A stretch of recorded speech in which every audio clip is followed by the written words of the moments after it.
ሰላም ጤና ሰለን እንዴት ናችሁ? በአንድ ጊዜ ብዙ ጥጆችን ይፈልጋሉ። ይህንን ቴክኖሎጂ ወደ ሀገራችን ከገባ ትንሽ ሰንበትበት ብሏል። ግን ፋርሞች እየተጠቀሙበት ስላልሆነ ይህንን እንድትጠቀሙ አሳስባለሁ። በዚህኛው አሁን በሚያሳስባችሁ ላይ አንዳንድ መግለጫዎችን እሰጣችኋለሁ። ይህንን የኔን ቻናል ሰብስክራይብ በማድረግ ከጎኔ ሁኑላችኋለሁ። እንዲሁም ግደሮች ሳይወልዱ በጣም ከቆዩ እንግዲያውስ በአንድ ጊዜ ጥጆችን የሚሰጥ ቴክኖሎጂ መጥቷል።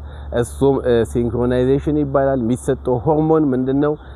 ላሞች በአንድ ጊዜ ኮርማ ወደ መፈለግ እንዲመጡ የሚያደርግ ነው። ቤታችሁ ያሉ ላሞች ወይ ግደሮች ወይ ከወለዱ ወይ ደግሞ ሳይወልዱ ግደር ሆነው ጥጃ መስጠት ባለባቸው ሰዓት ጥጃ ሳይሰጡ በየፋርሞቻችሁ ዝም ብለው ቆሙ መኖን ብቻ የሚጨርሱ ከሆነ ለዚህ መፍትሄ ያለው ቴክኖሎጂ መጥቷል። ኦልሞስት እኛ ሀገር ከገባ ቆይቷል። 2-3 አመት በላይ ይሆናል።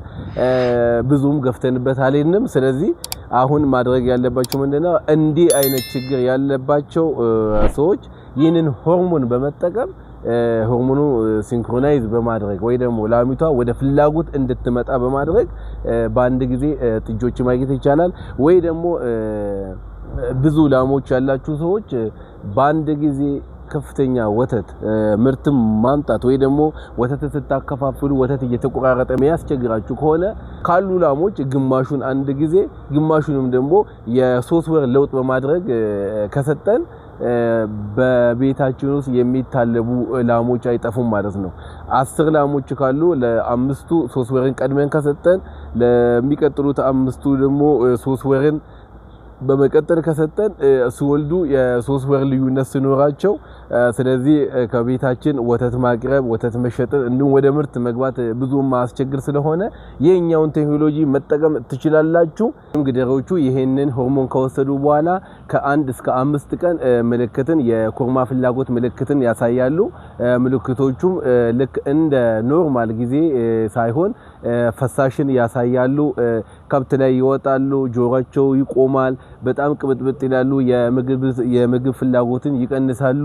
ስለዚህ ይህኛው ምልክትን ካያችሁ ቶሎ ወደ ኤአይ ቴክኒሻን ወደሚያዳቅለው ሰው በመደወል ወይ ደግሞ ሆርሞኑን የሰጠውን ሰው ኮንታክት በማድረግ ላሞችን በአንድ ጊዜ የዘርን እንዲወስዱ ማድረግ ትችላላችሁ። ስለዚህ ይህ ቴክኖሎጂ በአንድ ጊዜ የምትፈልጉትን አይነት ጥጆችን መያዝ ትችላላችሁ። በተጨማሪም ደግሞ ሴክስድ ሴመንን መጠቀም ትችላላችሁ። ሴክስድ ሴመን ማለት ግደሮች ብቻ የሚወለድበት መንገድ ነው።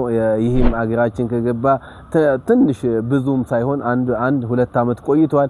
ስለዚህ ምንድነው ማድረግ ያለባችሁ? ይሄንን የያዘ ቴክኒሻን ጋር መደወል ትችላላችሁ። ሴክስድ ሴመን ከ10 እጅ 9 እጁ ሴት የመሆን እድል አለው። ስለሆነ ፋርሙ እንዲቀጥልና እንዲስፋፋ የምትፈልጉ ከሆነ ሴክስድ ሴመንን መጠቀም እንዲሁም ግደሮች ብቻ እንዲወለድ ማድረግ ትችላላችሁ።